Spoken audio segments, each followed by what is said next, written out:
Now, you were talking about the ki. Yep. It's the perfect segue into my next question. The ki paradigm. Do you use it in your teaching? Do you talk about it, or do you not talk about it? That's right. In the Yoshinkan, what was talked about was kimochi, which means feelings. Right? A ki is such a esoteric, or it's really hard to understand what ki means, right? But if you say kimochi, feelings, project your feelings, push your feelings forward, it's easier to understand. And so I talk about feelings, I don't talk about ki. And I think when I'm going to steal someone's line here, when you get to a certain level, it's not about whether your foot's here or your hand's here or whether your breathing's right or wrong. It's about everything coming together. But by nature of learning, we have to split it. We have to put it in place. But ki is when everything comes together. When your feelings are in tune with your body movements, in tune with your breathing. That's what I believe. I've seen some amazing things in my time, and I'm not an expert on ki. And so I will go with putting my feelings in whatever I do, in being in the moment. So when I do a technique, when I talk about something, I try to be in the moment. And for me, that is key. And one more thing. Inoue Sensei said once, he said that when you go into a room, when you take kamae, project yourself. And it's like, so you're not like this, but your feelings are like this. And for me, that is key. Letting your inner self out and projecting your mind, body, spirit. Kancho Sensei walked into a room and everyone felt it. Inoue Sensei walked into a room, everyone felt it. So I'm a simple person, and that's what I believe ki is. Joe Sensei, why do you us wearing our dogis for this interview? I'm glad you asked that question. I didn't insist on you wearing your dogi. I said I would. And I do that with the interviews that I've been conducting, and other people have asked me as well. I live in the dojo, as you know, but let me tell you a story. First time I was in the Yoshinkan, living there, in between classes, I was going to go to the supermarket, and you have to ask permission from Takino Sensei. We're going to go to the supermarket. So knocked on the door. Sensei, can I go to the supermarket? He said, yes. So I go get changed. It was spring, so it was quite cold. Put on a jumper and a jacket. And I start to go out the dojo. He goes, hey, where are you going? And I looked at him and said, I'm going to the supermarket. He goes, yeah. Why haven't you got your gi on? And I'm, because it's cold. He says, yeah, it's cold. Put your jumper on inside your dogi. So that was jumper inside the dogi, cycle to the supermarket, go shopping in the dogi. So his thing was, that is your business suit. That is who you are. Don't be ashamed of it. So it was either me dressed in a suit and tie, which I hate, or in my business suit. This is me. I live in my dojo. I'm in a dogi all the time. And I'm not ashamed of it. But it also holds me to, take off the dogi and I'll probably start swearing a lot. So, but it is me. It is part and parcel of who I am.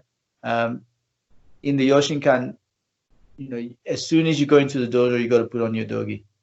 And when you leave, you take off your dogi.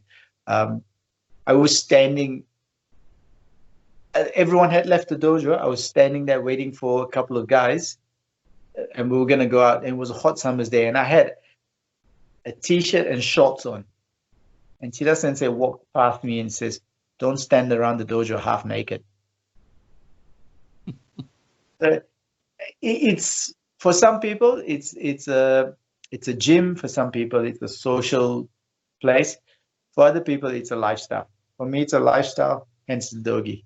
I'm glad you asked that question, though. A lot of people have asked that question. Thanks for telling me. Okay. Now, I've always been a big fan of your demonstrations on YouTube. They're a real rarity in that they don't seem to suffer the same level of disdainful comments that the vast majority of Aikido videos do. Now, I like to think that that's because of your ability shines through. Or do you think maybe it's how fast you move around on your knees in Handachi waza? I think I get the fair amount of adverse comments, which most Aikido people get. I get that as well, and that's okay too. It's a demonstration; it's not a fight. Whatever. Two things about my demonstrations. One, Shoda Gozo Kancho was incredible in that he would talk about something and then he'd visualize it in technique. Inoue Sensei could do the same. There's a lot of teachers who can do the same, but there's also many Aikido teachers who would talk about something and then do something else. So I try and talk and then visualize what I'm talking about. That's what I try and do. When I was young, I used to watch, the old, is it 8mm reel, 16mm, 8mm, whatever. What, reel to reel? Yeah. We used to watch those things of Kancho Sensei. And man, he was fast. He was fast. And when I talked to my uncle about Kancho Sensei, he would say he was really fast. That was it, And then I went to Japan and I saw Kancho Sensei. The first time I saw him live in a demonstration was Lawrence Vanderpost, who was Prince William's godfather, came to visit. And we did a demonstration. And I thought, oh my God, everything was underrated. His speed was underrated, It was amazingly fast. And for me, my size, that's what I wanted from my Aikido, that speed. And then working in nightclubs, I weigh about 57, 58 kilos. I cannot take a punch. It would just cave my chest in if I took a punch. My best thing was speed. And so I guess I express that when I do my Aikido.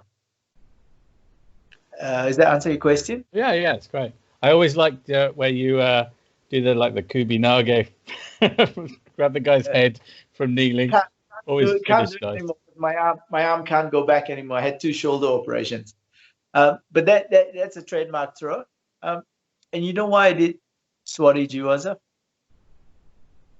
No? I really hate it. I hate suwari waza. I hate sitting in seiza.